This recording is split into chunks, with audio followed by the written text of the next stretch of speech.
Coronation Merchant Bank, a leading investment bank in Nigeria, hosted its breakfast session for stakeholders in the financial market, focusing on the theme, Re-risking the Nigerian Financial Market System. It was an opportunity for key players in the fixed income segment of the market to gain insight into key developments that will shape the economic space. Giving his opening remarks, the acting managing director of Coronation Merchant Bank, Mr. Banjo Adegbongbe, said the event was an opportunity to give clarity to investors in the financial market amidst the prevailing economic uncertainties. One thing we can all agree on is there is a lot of uncertainty in the market. If you look at various economic indices and parameters, you can say you see some clouds over the horizon. But in the midst of everything, coronavirus, inflation, exchange rates, interest rates, and so on and so forth, in the midst of all of that, our aspiration this morning is to provide just one thing, to provide clarity. That's our aspiration this morning.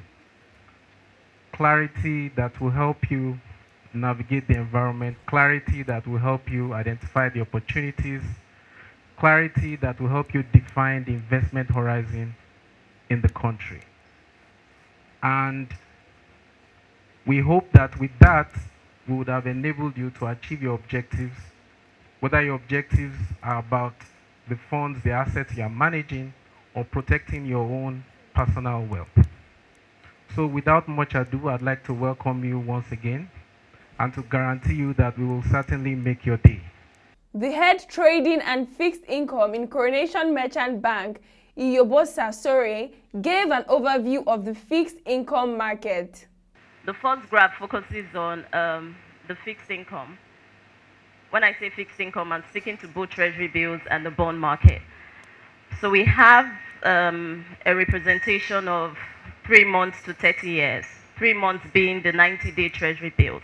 And if you look at the yield curve, ideally, I would say it's a steep curve, but you can see that there's a point of inflection on the 1-year instrument. Now, as a trader, you would say, oh, that's an opportunity to normalize the curve. But then again, we all know that we cannot invest in automobiles. So that's not an opportunity that can be grasped by anyone in the room. When I say we can invest, I mean you can invest, because we banks can invest in automobiles. Okay, carrying on from there, if we look at in terms of monetary policy graph, just the next graph, where we have the bar chart speaks to interbank liquidity, and then our FX reserves as it relates to interbank liquidity. Of note here is, prior to now, if you put up a liquidity graph for the market, you would find scenarios where you have the bar chart below the line. In fact, you typically find those scenarios more than you will find the graph, more than you will find the bar chart above the line. But what happens here is that the interbank market has remained relatively liquid, and this ties into the strategy of the CBN, if I may use that word. They have successfully maintained a level of liquidity in the system to support the argument for the low interest rates regime that we currently see. Because ideally, if you have a tight market, like traders will say, the market is tight. If you have a tight market, then you typically will see interest rates going up. You see overnight, and then FIs will price us appropriately. But now we have a liquid market that banks can price off, and then you see it having a ripple effect in terms of the pricing that we will typically offer an FI.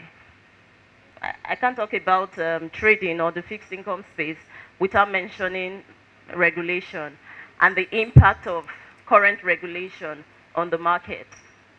We've had OMO restriction.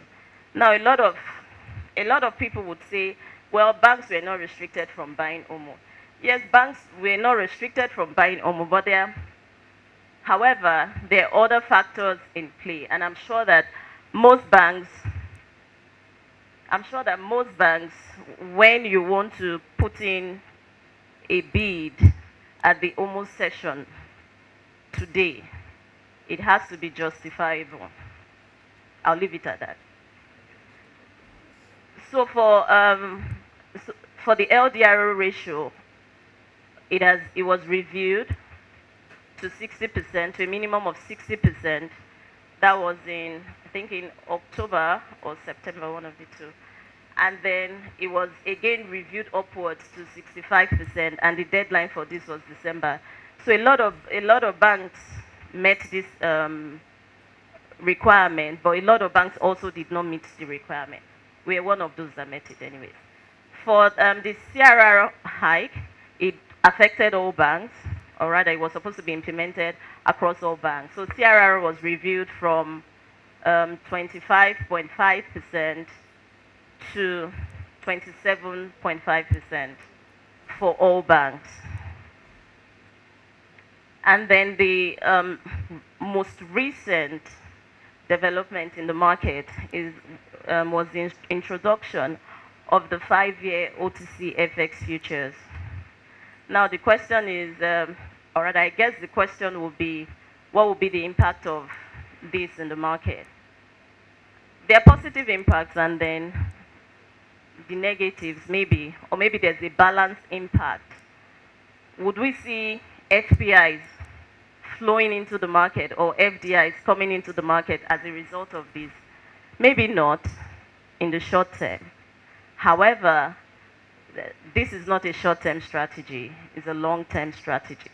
So whilst we might not see them coming into the market, well, the country now, not the market, whilst we might not see them coming into the country at the moment, because at the last report from, I think, MBS, the percentage of FDI inflows, that's foreign direct investment, into the country was about 1.5%, as against FPIs, that was about 53% of the portfolio. Now, if you look at that, you'll see we are thriving on hot monies. But I mean, this would facilitate the FDI process.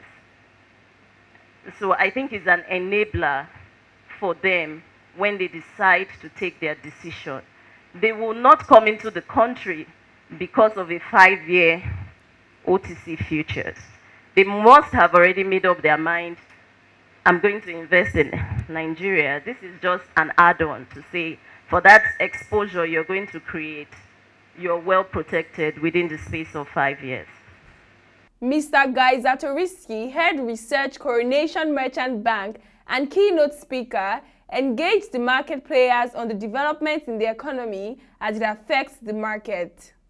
We have a huge inflow of foreign portfolio investment in February and more so March of that year. So we are connected to the world. Decisions made a long way away will affect us directly. So the US Fed has, the literature or the commentary from the US Fed really tells us that we're in another easing cycle. There'll be further bond purchases going well into Q2. China is easing, not surprisingly. I think when we look at the sort of gloomy outlook because of the coronavirus, which has negatively impacted commodity prices, we can look at that in two ways. First, there's lowering of GDP expectations, which is what the IMF has just done. And there's fall in commodity prices, copper, oil and gas. But actually, the policy response is going to be to let liquidity flow and create liquidity for the global system. And whenever that happens, investors in developed markets have a problem. They can't find any yield at all. And the chart on the right-hand side shows you that long-term negative interest rates in Japan and the Eurozone as well. So private wealth, or let's say high net worth individuals who go to a German bank and deposit their euros are being asked for money for the pleasure of doing that.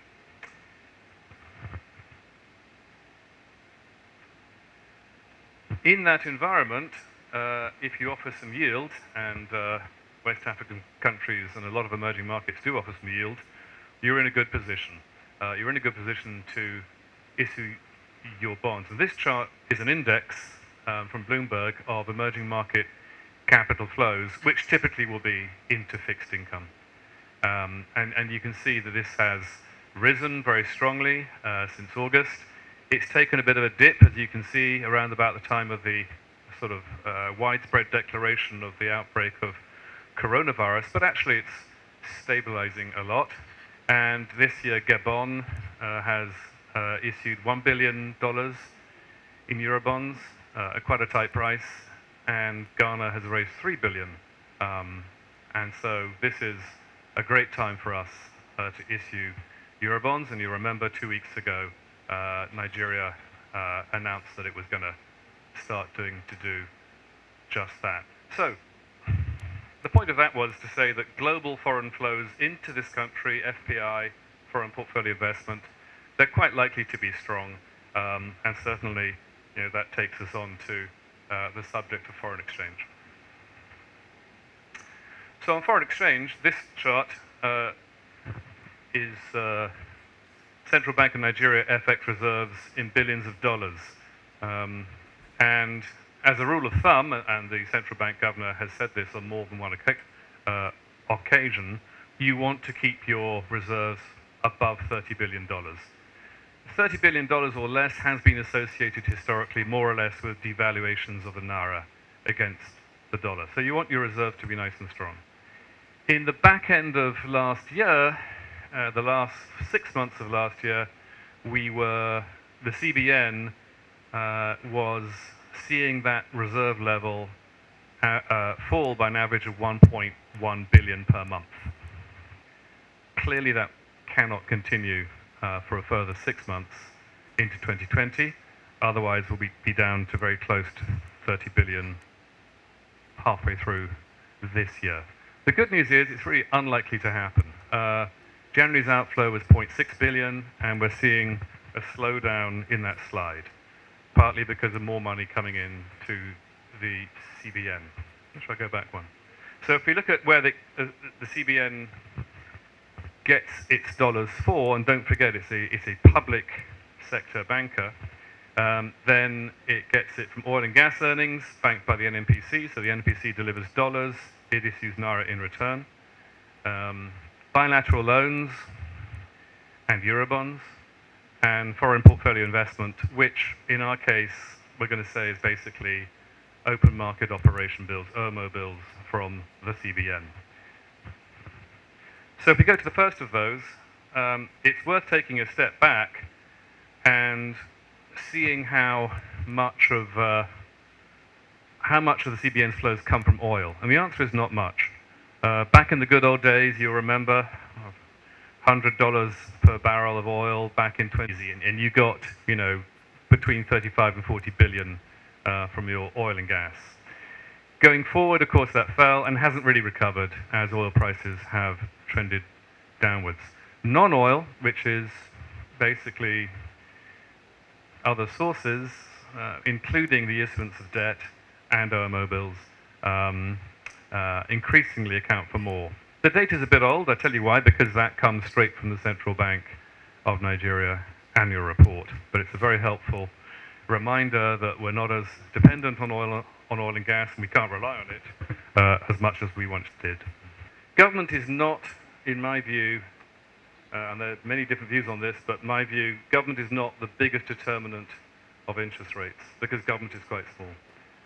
Government, the whole budget may be 7 or 8% of GDP, so it's not the biggest determinant in setting interest rates. The liquidity management of the CBN, the FX demands have a strong influence, in my view. Okay, so I mentioned banks, and I find this quite extraordinary. If you look at if you look at banks on a 10-year view, which is not a bad way of looking at it, price-to-book values of banks have been on a slide. Even these really good top-tier banks on that chart on the right-hand side, they have been sliding as investors have slowly sort of lost confidence with banks. On the other hand, their return on equity has been trending in the opposite way. So these days, you're paying less for better banks as you go forward in time. And now you get to the point where, yes, people are a little bit down on the earnings of banks in 2020, but you have to remember the yield curve looks very good for them, and their gross dividend yields, which we estimate through our banking analyst, are really high. Zenith Bank, 14%, UBA, 11%, and you've got GT and Access Bank there too. Superior yields on the gross dividends of bank stocks. It also featured a robust panel session that discussed the impact of foreign direct investment on Nigeria's economic growth and overcoming the dependence of foreign portfolio investments. Mr. Banjo Adegbongbe speaks on the key takeaways from the event, while Mr. Guy Zatoriski gives further insights on re-risking the market and addresses the debate around the devaluation of the Nigerian currency. The most important one was we addressed, people's concern about whether or not there's going to be a devaluation, especially in 2020, and we provided sufficient clarity about a lot of measures that the central bank has put in place and why we feel relatively confident about the stability of the exchange rate in the medium term, especially in 2020. That was one key takeaway. Another key takeaway was that the recent introduction of the OTC NDF non-deliverable futures for a longer time period, 5 years, means that it's an opportunity for foreign direct investment to grow. And we talked about how it's critical for the country to experience a shift from foreign portfolio investment, which is very good for the short term and has helped us to support the currency. But over time, what we actually need is foreign direct investment. And we think that this initiative of the central bank is going to, in the long term, encourage foreign direct investment. Foreign direct investment is important for GDP growth. It's important to address unemployment. It's important to create jobs and has several other knock-on effects. And don't forget that when we're talking about foreign direct investment as a country, we are competing with other emerging markets. So it's not just about Nigeria alone. You have several other emerging markets, and even within Africa, several other emerging markets as well. And these guys are also coming up with their own initiatives on how to attract foreign direct investment. And we think that this is also a good initiative that has come up that will, in the long term, attract foreign direct investment. The third key takeaway, we think, is that from the analysis of fixed income markets, we explained that there are opportunities for investors to take advantage of the yield curve that we see. I won't go into a lot of detail on that because, as you know, several people have to interpret that, some of whom are competitors. But those are the three key takeaways. I think there's some incentives to take risks now. One is that short-term rates are very low. So to get proper rates, people who have assets, loans, who want to buy bonds, need to get out longer along the yield curve and buy longer duration bonds. And even there, you can find that some of the yields on bank stocks are quite high. So there's an incentive created by the yield environment to take more risk. So, there's always a pressure on any currency, especially where inflation in that currency is quite high. There's always going to be, over the medium term and long term, pressure on that currency to devalue against low inflation currencies like the dollar. In the short term, you need to be able to supply the foreign exchange markets with sufficient dollars to make sure they don't go elsewhere to get those dollars. And our view is that the CBN will achieve that in 2020. There's sufficient inflows from its own OMO bills, which it receives in dollars from foreigners, sufficient inflows from Eurobonds, and also, of course, don't forget oil receipts. And all in all, we think the buffers will be strong enough to hold the currency at current levels for all the rest of this year. As the year 2020 begins to take shape, the expectation is that Nigeria will explore all angles to boost its reserves, which will serve as a buffer and enable it to avoid the further devaluation of the naira.